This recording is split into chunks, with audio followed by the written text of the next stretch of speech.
aside from us, so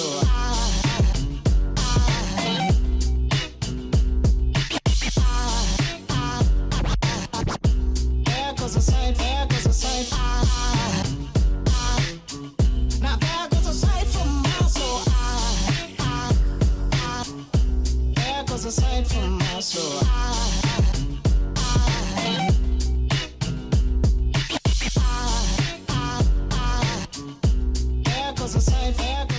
So there's a double War Dog right now.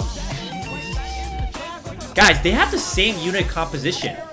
Except for Blade has a Talon, and he doesn't have a Predator tank. They have the exact same unit composition. So we're seeing the same opening right now.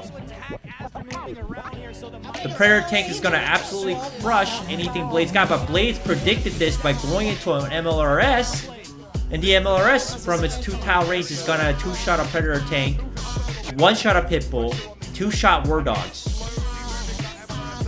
But Alicia's boosted her tank up with Colonel Jackson, and that MLRS, oh, dies.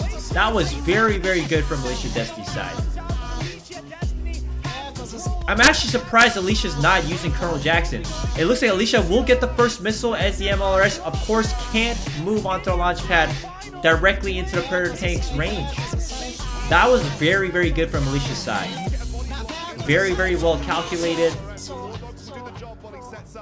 And now the MLRS is trying to get it up to position once again for Blade's side, but Alicia has Colonel Jackson's speed up ability. And then now the MLRS is in close combat with the Pitbull and the tank, so it's gonna go down.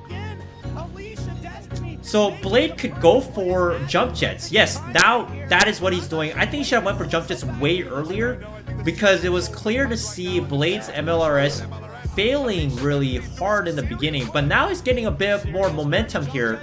The MLRS still goes down, but these jump jets are going to take care of War Dogs and tanks easily. Now, the missile's almost done, so Alicia's counting really on her War Dogs, but I don't know about this. It looks like Blade will get the... Ooh, this is really close, because yes, Alicia's actually moving her Shockwave, but that's going to get tile blocked. Ouch. Okay, Blade gets that second missile. That was really close. Alicia's Shockwave, had that gone onto a launch pad, Blade would have lost. There was no way Blade, I think, would have gotten back, because jump jets are going to die to Shockwaves. Those tanks are going to crush Pitbulls and War Dogs. You know, getting these MLRSs in position against someone like Alicia Destiny, who knows how to position her tanks, it's very tough. But Blade's doing pretty well right now, standing his ground with his jump jets and his MLRS. But he's got to deal with those shockwaves now. The talents are coming up from Blade, which is good, because Alicia has no units that can attack air right now. There's no Pitbulls on the map. There's a couple jump jets. And it looks like this. I think Alicia's got this, but Blade is trying so hard. Blade's not gonna get a second unit onto that second launch pad. It's over.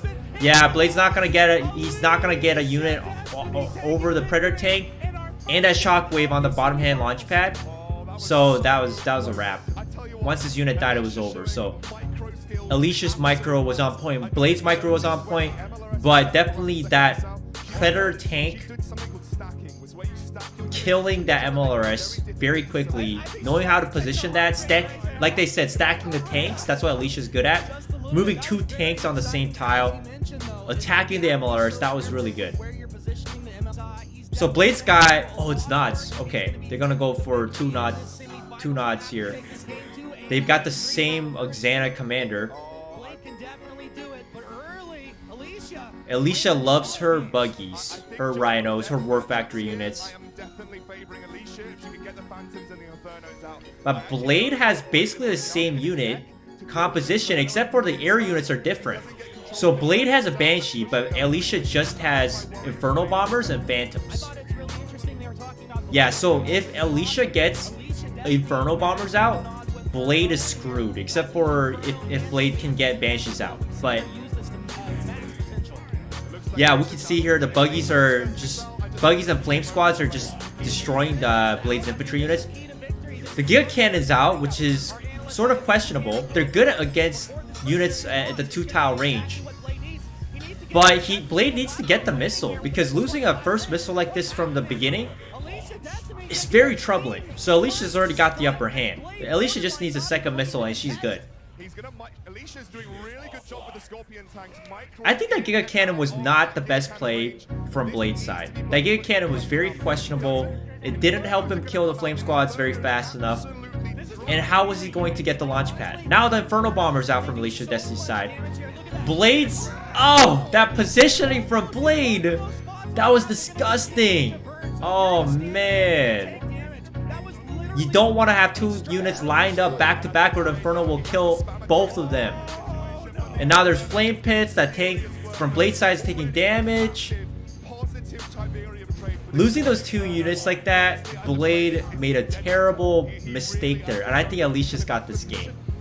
I mean, there's a Banshee coming out now. The Banshee's gonna counter all these units, but the Phantom now comes immediately out from Alicia's side. Phantom's gonna take care of that Banshee. And that Inferno Bomber barely lives. Blade's not gonna get his units fast enough onto these launch pads. He's not gonna kill the tank fast enough. And Alicia takes the win. I think Blade definitely made some serious mistakes in this game. Even before that Inferno Bomber, killing two units in one shot there. Even before that, Blade made a couple mistakes by building a Giga Cannon there. He spent 80 crystals on something that wasn't really going to do much, you know, from trying to capture that first missile. But anyways, that was good games from both of them. I have to say Alicia definitely did play better. And yeah, Blade played well, but Alicia was just too good.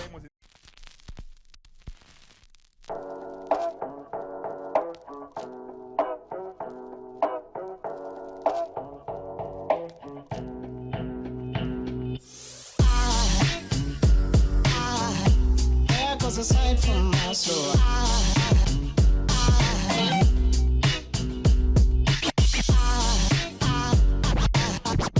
There goes a sight, there goes a sight. Now there goes a sight from my soul. There goes a sight from my soul.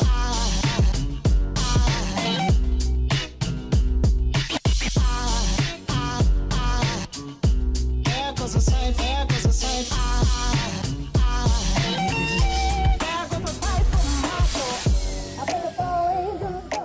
Wow, MG Squad and War Dogs. Very interesting. You don't see this composition a lot.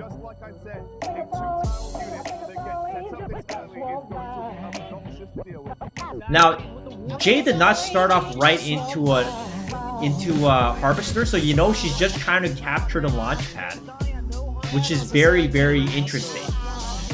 Now there's a Venom coming out, and MG Squads can't target air, so that's an excellent counter. Yes. Yeah, Iraqi now has the upper lead because Iraqi had the Harvester the whole time. Jade had no Harvesters until now. So now Iraqi has a unit advantage. He has an economy advantage as well.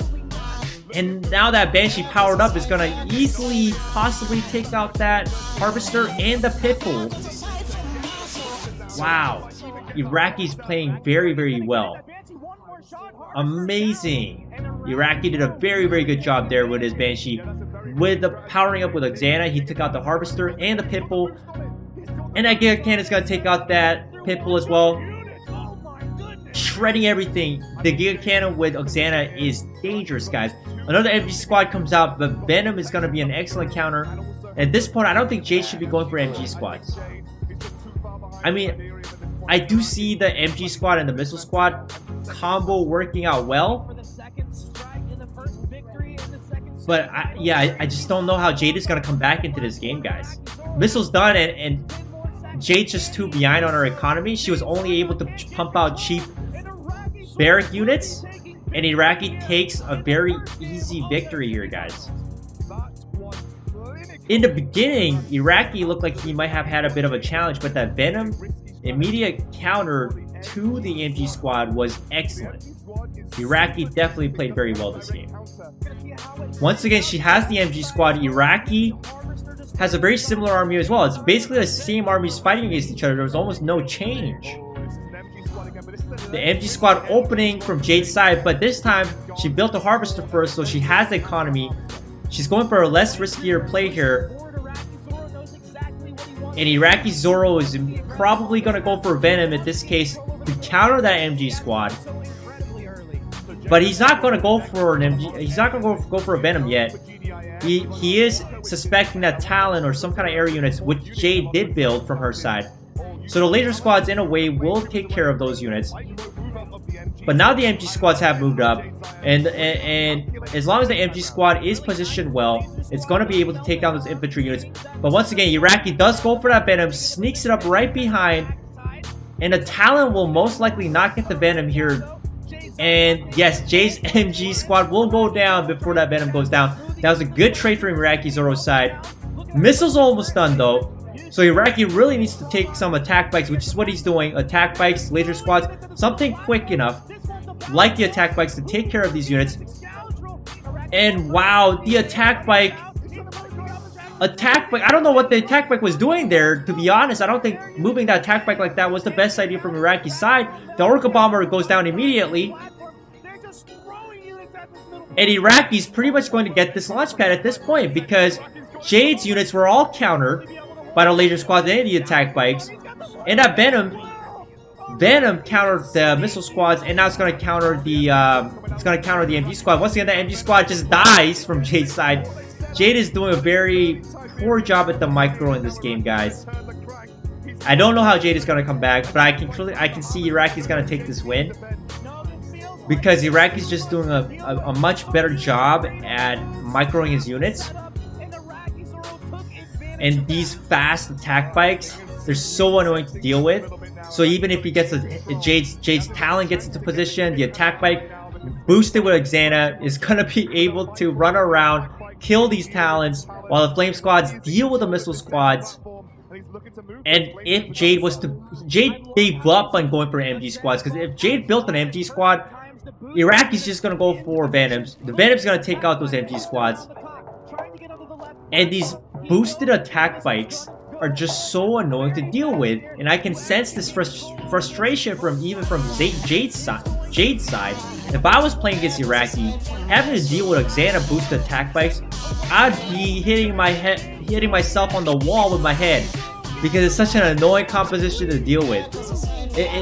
You know, the attack bike, when it's boosted, it's almost the same thing as a jump jet trooper being boosted by Colonel Jackson. That's how annoying those two units can be. Movement speed is so important in this game, guys.